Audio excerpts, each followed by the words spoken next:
Welcome to the FounderVideo podcast, an interview series bringing you the latest and greatest info on B2B marketing, revenue operations, and go-to-market strategy from respected experts.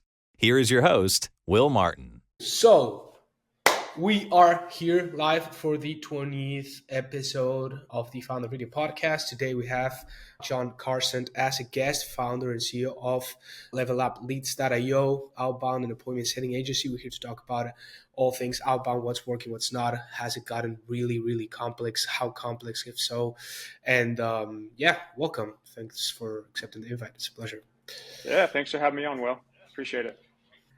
Nice. So first thing, let's talk about how you've seen outbound work in-house for SMBs. I know that you're now expanding to other accounts as well, and we've seen it ourselves as well, a lot of problems with, we're not an outbound agency, but we built our entire agency mostly through outbound in the first place. And we see a lot of the same common mistakes across a lot of companies. So how have you seen it work or not work in-house? What's needed to pull it off without that external help, do you think? Yeah, I mean, it's a broad question. There's a lot of scenarios, and every time we have a conversation with the company, it's about learning more, because you can't just apply the same thing for everybody. So you have people that have a really defined ICP, and they'll share that with you, and it's very obvious that they know who to target. And you have the other side of the scenario where they literally they think they know, or maybe they'll admit it, but they don't know who their ICP is, and it becomes a challenge. So you're trying to discover things on the fly with them as the campaigns launch, or you have some ideas as to what might be the best approach. But if they don't know, then you're essentially testing out in the moment. But yeah, I mean, again, every company we talk with, there's typically something going on. Otherwise, they wouldn't be reaching out to an outbound agency. So there's lots of there's cost savings. There's lots of things where it could make sense, but if they were kicking so much butt, they likely would continue to do it in house, right? So they're coming to you because they need help, or there's a problem somewhere, and sometimes they know it, and sometimes they don't, and we end up having to figure that out together. What are the most common problems that you see they're having? Other than my connect rates are down, reply rates are down, but like no, not so much like what are the problems, but what are the causes of those problems that you usually identify? There's a lot of different things I could say. It could be that they're not using the right channel. They're simply not doing enough in the right channel. It could be the messaging. Could be something like email deliverability. Could be something simple like sometimes we get like a previous campaign or a script that will be passed over to us, and it's like this essay. It's like that. That's just not how a conversation works. And so it could just be something simple as clearly identifying and dumbing down what you do, so someone can easily process that while they're on a go or driving in a car. So there's lots of scenarios, but yeah, I'd say those are the first things that come to mind. So you mentioned two things that I think are really interesting, which is discovery of ICP with the client and helping them dumbing down their value prop so that they can communicate what they do in a short email that will work and get high reply rates instead of dropping an essay. Let's tackle how you help clients navigate the fact that they're not that clear with their ICP. What questions do you ask? How do you nail that down to make sure that you're going after, even if it's just through iteration on the campaigns? What are the components of it that you're looking for? Yeah, so sometimes we'll ask for the ICP, and they'll give us a list of a zillion different titles, and so you're like, okay, there's no way we're going to start like this. So one simple question could be like, okay, give me this, like some case studies. Okay, who was your main point of contact? Okay, who did you reach out to? What was the title? Okay, or could be testimonial, same thing on the website, or recent sales. Doesn't have to be a case study, but just going back to previous sales, that's a start. If they don't know, because it is quite common, someone will give us a massive list and we need to narrow it down or break it out by campaign, because it just doesn't make sense to do outreach to a wide range of titles. It's likely not going to work. So those would be some of the questions.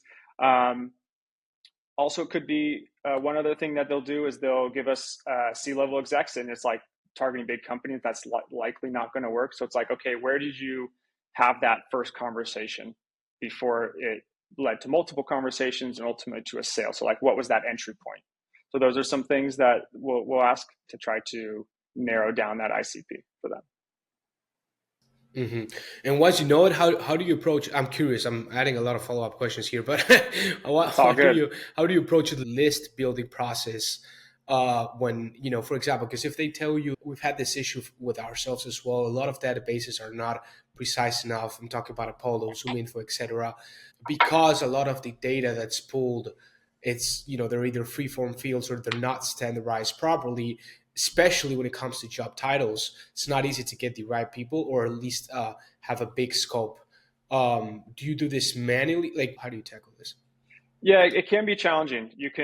Sometimes you filter by keywords, and then you're looking for sales, but then you get sales engineering or sales operations. So a lot of things can get pulled in there, and that may not be your intentions. So one, review the list that you're looking, or if you have a certain filtering that you're creating, don't just look at page 1, go to page 15, 20, and check out those titles, see what that looks like, and see how that lines up against the targeting or the ICP that you agreed on with the client. And then after that, we also send a sample list to our client so they can review that and make sure we're on the same page, and they ultimately need to approve that before we go out and start sourcing more contacts. We do also have data researchers on our team, so we don't rely 100% on like an Apollo or a ZoomInfo where they're just on that data. We do have people on our team that fill in the gaps because they won't pull necessarily a valid email or phone number for every single person. Totally, yeah. You cannot only rely on one single provider. Okay, nice. Now, I asked you at the beginning, what are the problems that you see of how outbound is or isn't working in SMBs in-house? Because I think, and correct me if I'm wrong here, I want to know your take, but at this point, to you, it's going to be easier to say it because, of course, you're an outbound agency. It's in your best interest to say it. But even, I'm not an outbound agency, and I understand because to the level of what we do outbound, it's too expensive to not outsource some of the stuff if you're not really intelligent about it. Like, it has gotten so complex that if you don't reach certain economies of scale, it's just too expensive to make it work, especially when we're dealing with ACVs on the lower end, right? Like 20, 15K a year. It has gotten, the cost of data, the cost of the infrastructure, the cost of the labor too, right? Like all of these things. Would you say, or would you conclude, given this landscape, that is, it's making more and more sense to hire a third party provider to make it work? Like, can you make it work still in-house due to this increasing cost for it to work?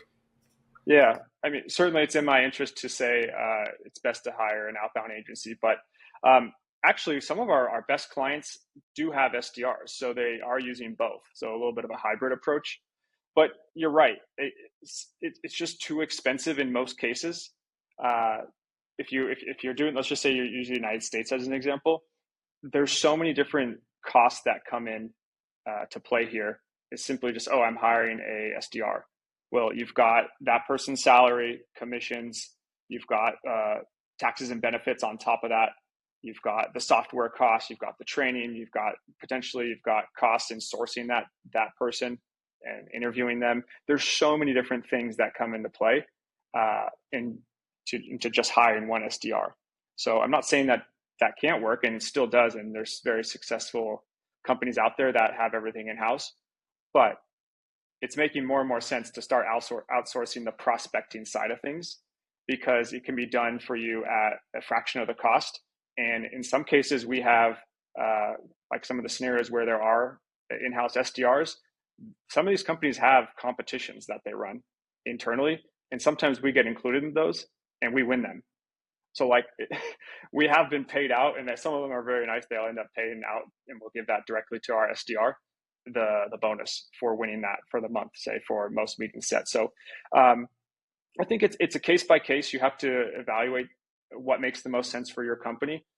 But in terms of cost and ramp and trying to understand who your ICP is and your target market and getting some traction, it definitely makes sense to use an outsource agency. And to my surprise, actually, bigger and bigger companies are starting to do this. So even enterprise companies I see outsourcing this rather than keep it in-house. So I kind of was under the impression it would always be like smaller companies, but I've been proven wrong, and bigger companies are actually coming inbound and needing this help. There's actually a lot of people online, and we also have this on our website, but a breakdown of what it is like, more or less what it's like cost-wise to hire someone in-house versus outsourcing this. So there's certainly pros and cons to both, but you can get some pretty good breakdowns of what to expect. Yeah, totally. On that, yeah, I was about to say that it's an interesting sign of how the market is shifting, that the fact that you're getting enterprise clients inbound, needing this help and wanting to outsource some of their sales team's work or SDR prospecting stuff. Because, I mean, at the end of the day, it doesn't surprise me at all because it's one of the most inefficient parts of the go-to-market machine and just the entire organization usually, just given the fact how it's a combination of things. It has evolved a ton. AI plays a way bigger role now, or your tech stack just in general plays a way bigger role. And if you don't have the right tech stack, then there's things that you're going to take 20 hours to get done, right? If you don't have the right tools. And so that makes a big difference. Companies that haven't been able to adapt to the new tech stack, to the new data sources, to the new workflows, to the new approaches, etc., need someone because they cannot seem to figure it out at the speed that they need to figure it out in order for outbound to work in the time that they need it to work. So that's interesting. Let's touch on that. Before we talk about what's working for you guys and how are you driving meetings, especially for those enterprise clients, but also others.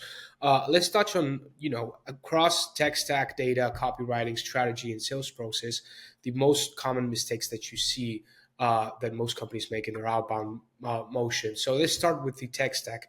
What is the usual tech stack that you see in clients that come to you, and what is the tech stack that you guys use? Yeah, so a common mistake is just overdoing it. You find these people that are so caught up in the tech that a lot of them end up overlapping, and these are expensive. Sometimes they lock you into a year. You need to pay for multiple seats, and it adds up. And so just be careful of hey, make sure you're paying for this software which solves this problem or covers that, rather than having too many things that overlap. That's probably the most common mistake. The other ones I see is not quite testing it enough. So they sign up for something and they get locked in for a year. It could be 15, 20K or more, whatever the software may be.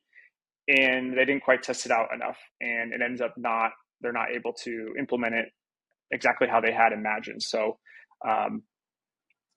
yeah, that's when I see that. I kind of I feel their pain. And sometimes that's on them because they're the ones that were the ones that decided to go purchase this software. And so it ends up causing puts them in a bit of a hole where that could be spending that money more efficiently for whatever. As for us, I wish there was a software that had everything all in one and worked really well, but unfortunately there isn't. And it kind of makes sense. You have these softwares that for outbound that are really good at one particular channel.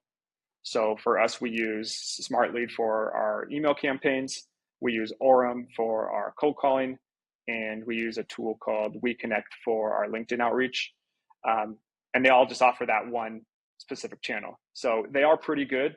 Now, there is some reporting issues, you wish it was easier to get everything and report things better, but that's kind of just the nature of it. But those are the tools we rely on. And we've been using some of them for quite a while. I think Orem for over 2 years. And so actually when we started with them, we started with one seat. Now we have 27. So we have 27 SDRs. So yeah, they like us as a client.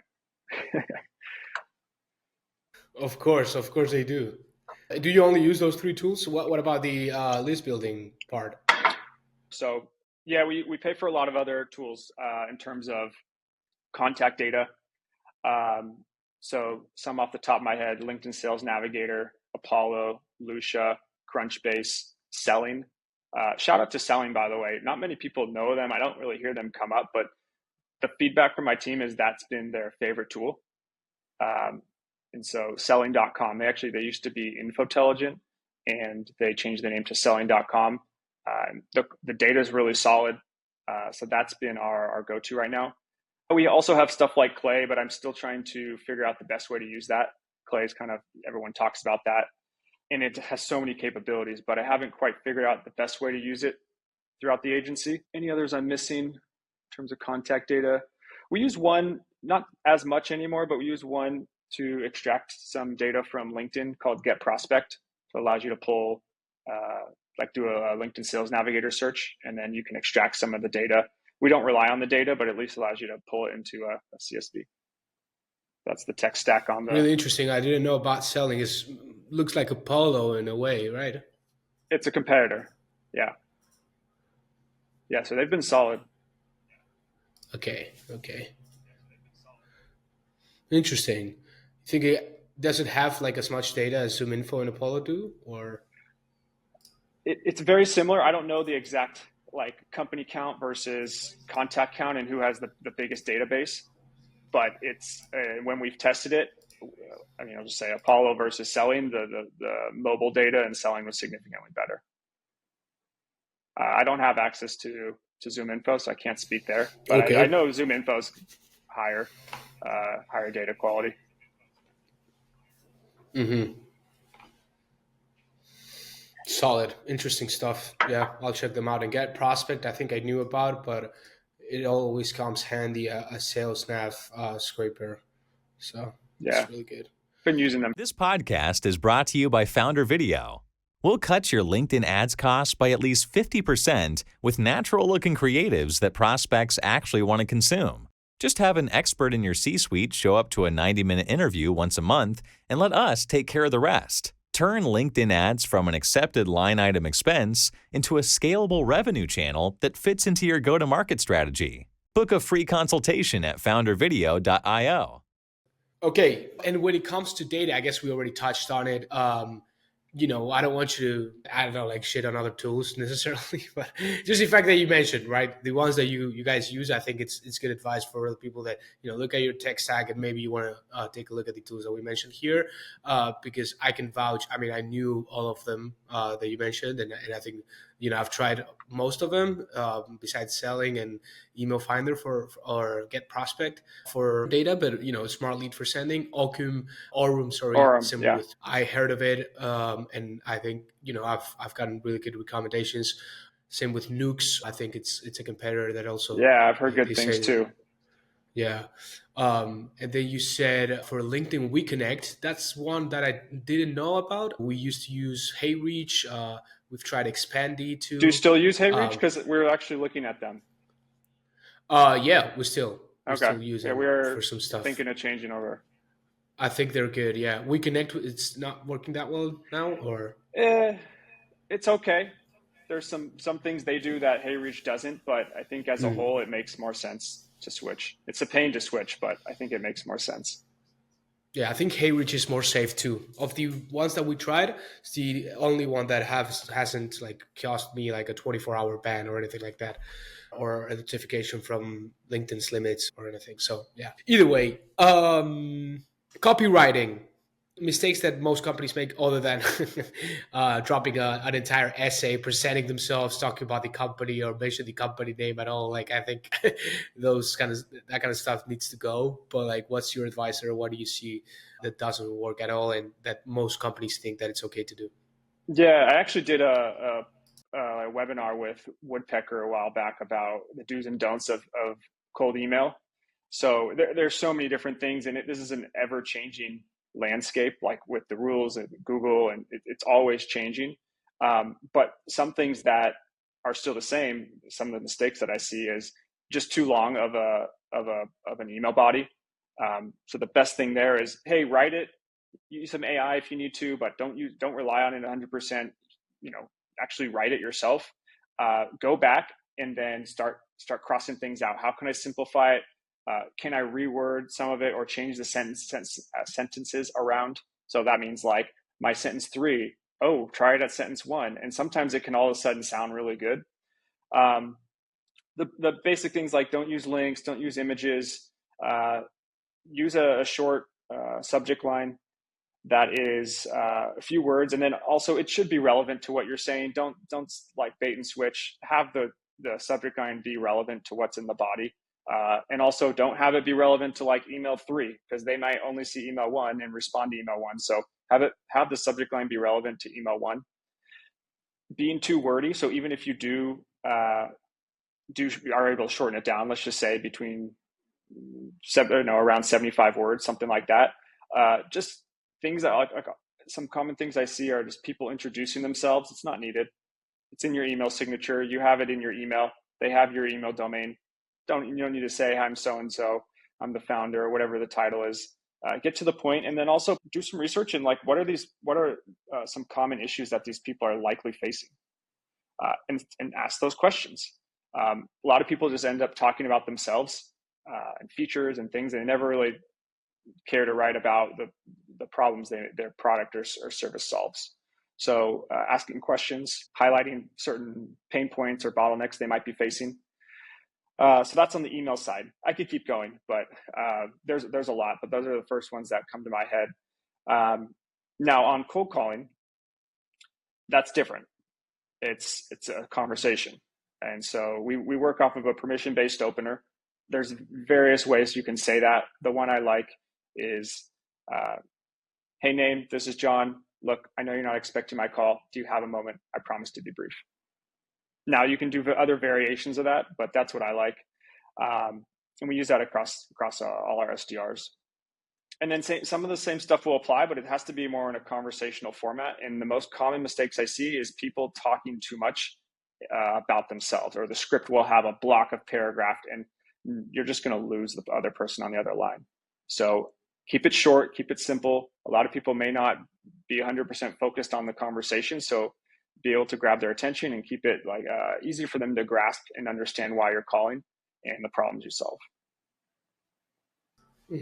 Love that. You mentioned email 3, then I wondered how many steps you put in a sequence these days. We typically will go with 4.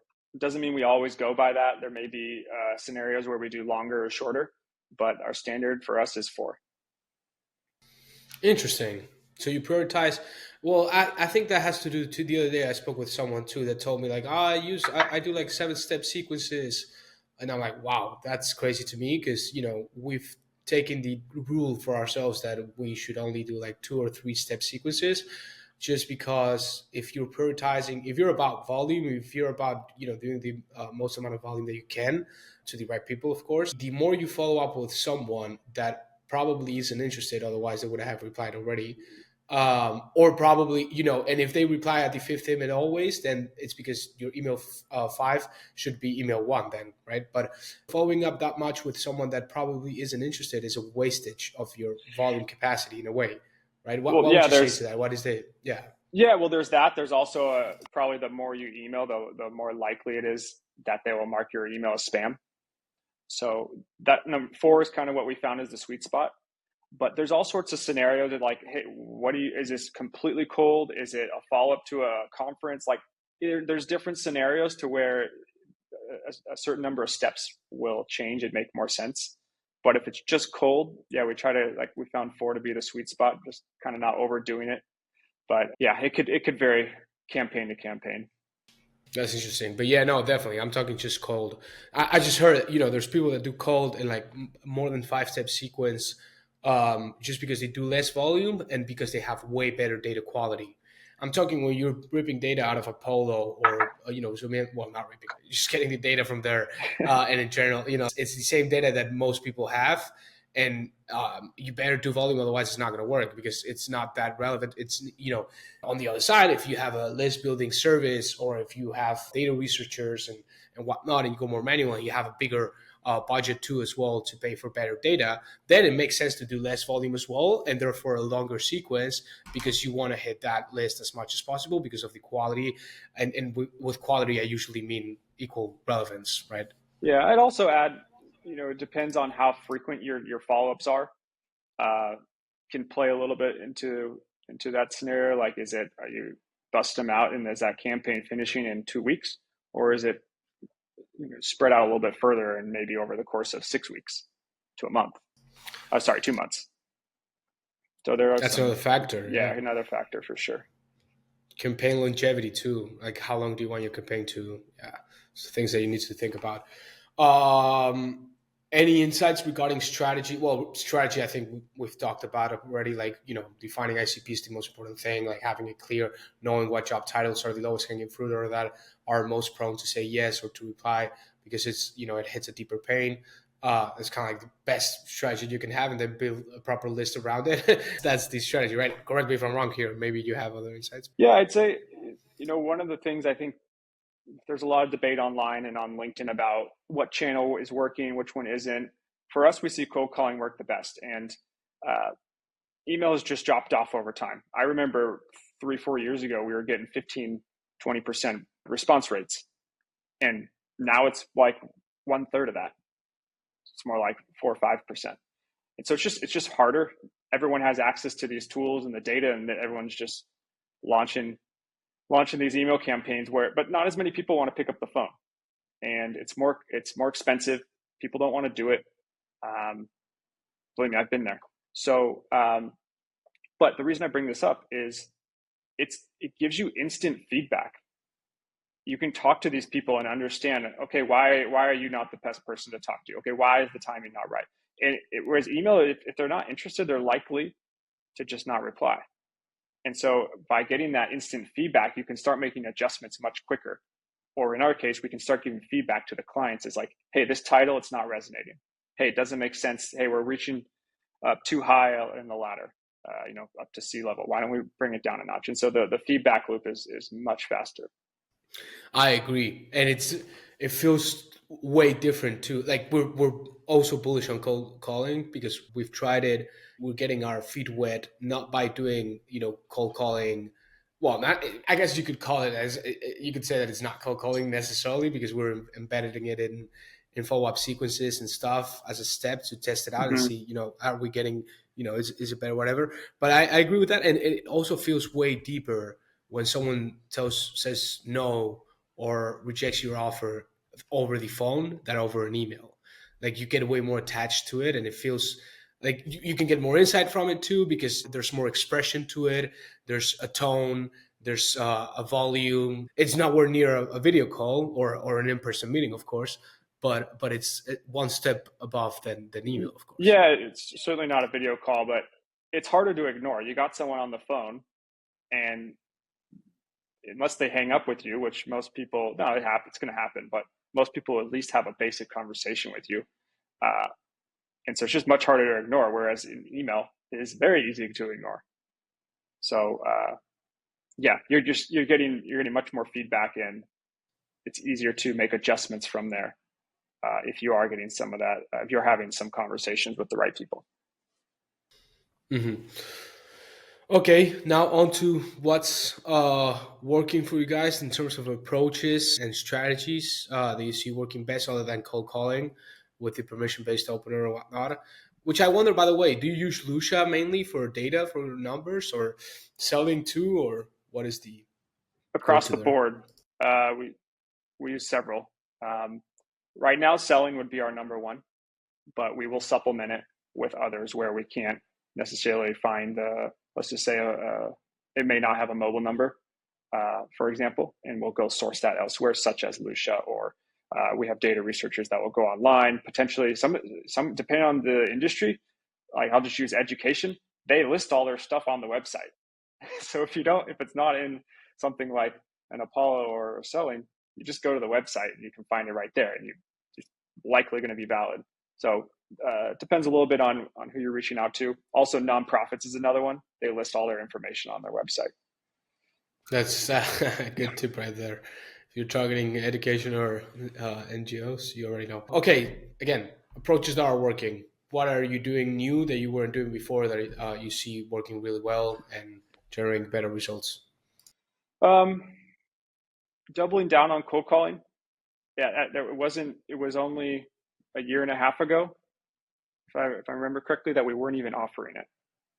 We were doing other channels, and now that's become our best performing channel. So because of some of the stuff we mentioned, such as the feedback loop and having these conversations, and it's just much easier to get someone to agree to a call.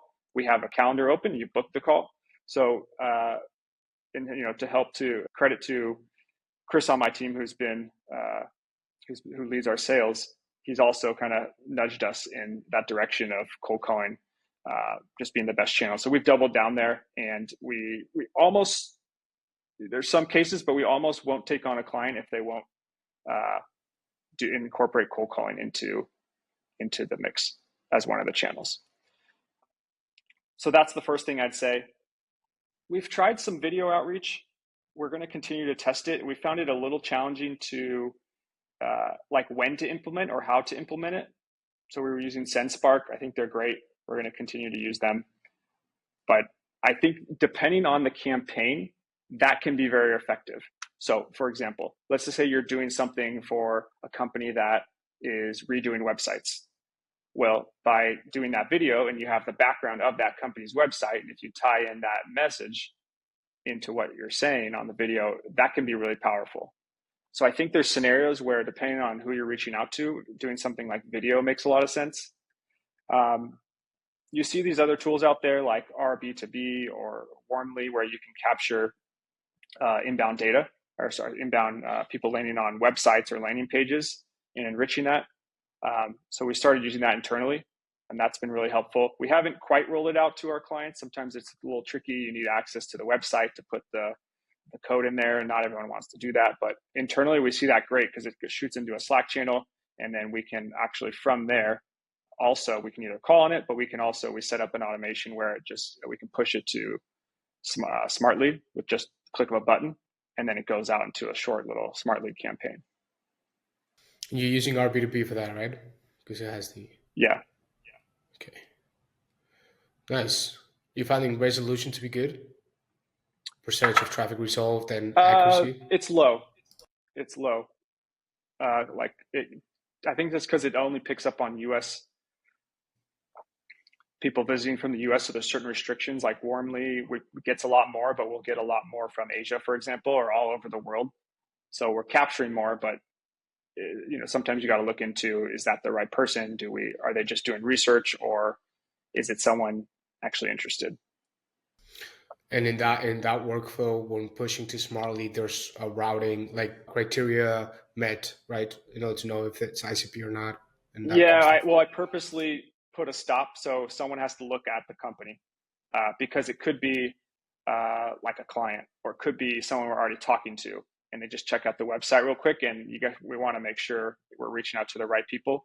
So that's why I didn't automate it 100%. There's a section in there where someone has to look at it and then push the button to automate it to be sent out to Smart Lead, or we just reject it and leave it there.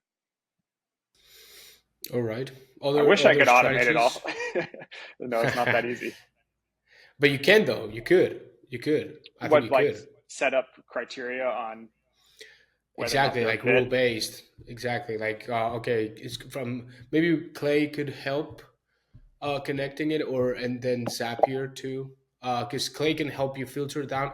Like you can get the data pushed to Slack, or directly from like import from B2B, push it to Clay. Clay, build out the filters. Like okay, so get the company website, go to the website, identify if it's B2B or B2C.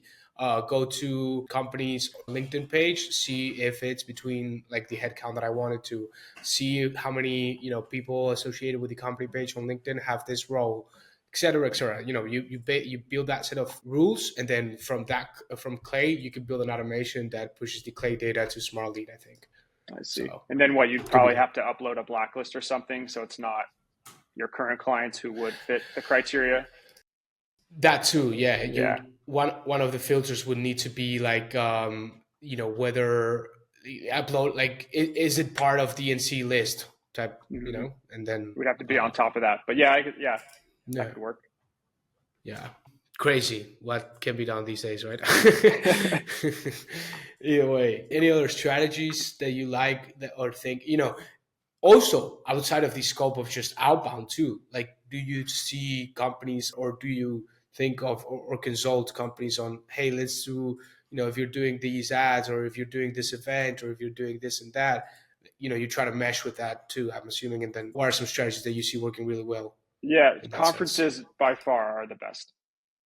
Now that company, our client, has to go to the conference and pay for it and whatnot, but that's typically they're going to them anyways.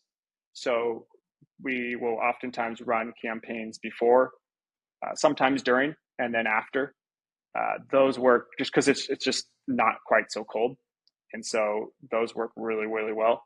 We get a lot of, depending on what the end goal of the campaign, we have a lot of success with that. So that would be number one. Now, there's clients will provide some old lists, something around a webinar. And so those are also helpful. We'll run campaigns around that. What else? In terms of like them providing us or having something that's not quite so cold, that's what comes to mind. Some other ones, like one that's worked for me for a long time, and I still run it to this day, is just a simple recently started message. They started a new role on LinkedIn. I do that. I've been running that more or less. I've changed the messaging around, but a friendly message around that has worked for like 4 years straight. So Definitely. I know everyone has that data, but I'm telling you, I've been running that on LinkedIn for like a long time and it works. Now, there's some downsides to that. Sometimes someone that starts a new role isn't always in the decision-making power, but they also are typically eager to get into the company and make changes, and they're excited, and they have maybe not as much, they're not as busy as when they're like further ramped. And so getting a foot in the door, getting a response, sending more information, I found works really well. Yeah, makes a ton of sense.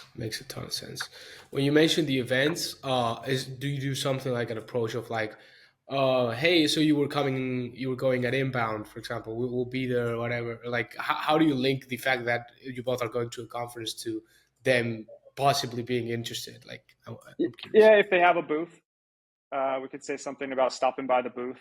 One thing that we saw work really well is an old client of ours decided to do something outside of conference. So I think it was to a sporting event like a hockey game, and they got a suite and they started just inviting people. And it was a huge success for them. And so we ran that campaign for them. Again, the client has to be willing to do these things, but those two work really well. Now, sometimes clients will go to a conference, but they won't have a booth. In that case, you have to organize something, such as a window for meetups. You could potentially book a call or take them out to lunch, things like that. But yeah, the suite, that one worked really well. Yeah, no, definitely. I mean, the point is in doing something like, or should I say, make it so that the fact that you're attending that event as a company means something good for them, right? Like, makes a difference. Like, we're going, and therefore, we're doing this, and that. So you might be interested, right? Yeah, and it's quite memorable, right? If you go to a suite at a sporting event, that sticks, Definitely does. Yeah. Interesting. Any synergies with paid media at all that you do with clients? No, we're thinking of rolling it out, but at this point, it's just an experiment. Now, some of our clients will do that. Sometimes they'll pass us some information around that, but no, not yet. Yeah, I'd like to diversify some of the offerings. You just never know what's going to change in this world. So just having backup solutions and different things to layer on to help out with lead gen and appointment setting and building pipeline is to me is a smart move. All right. Yeah, no, definitely. We love that strategy, of course, running ads to the same list. I think there's ways in which you can, even without running ads to the same list, you can play with not necessarily your own paid media, but also the paid media of the prospect. Like, hey, I've seen this ad, whatever. And this could be automated too, because, with Claygent or with GPT, you can read an ads library and take insights from that and then use that in your outreach, especially if you offer services related to their paid media or PR or creative or anything like that, right? So that's like off of, hey, I saw you interacted with whatever ad, something like that. Yeah, interacted, or I've seen that you run this type of ad on this platform. Then we're talking, maybe if we're talking about type of ad, then you might need to go manual. But even then, because there are different types of text. Well, there's things to be done there. I don't know. Well, it's just thinking out loud here. But okay, you want to talk about TDK? Yeah, and sure. How you landed them, how that happened, what kind of results have you drove and are driving for them? Start where you want. Yeah, they've been one of our biggest success stories to date. So they came inbound, and now any company that big typically takes a while, but given the size of them, I think I just checked them out online. I think they have like 12 or 13K employees connected on LinkedIn, and they're a big international corporation and publicly traded. It went fairly quick. Like I was expecting a long the contract to go back and forth, and it was pretty smooth actually. And so for them, they were rolling out a new product in the States, and they weren't. Of course, they hadn't done any outreach before. So we had set some goals before, and this is quite common too. You'll get some companies that they're testing out a new market or a new product in a new market, and actually using a sales development agency is one of the best ways to do that, or the lowest risk, I should say. So based on what they were offering, their new product, we got someone in-house to specifically for that account. She's a sales engineer. So she had a lot of experience in not quite what they were doing, but something similar. And so she's just kicked butt. And so since then, I think we like 3x'd our KPI with them, and they added on a second caller. And then now they're talking about expanding out to other regions outside the US. So yeah, it's been a huge win.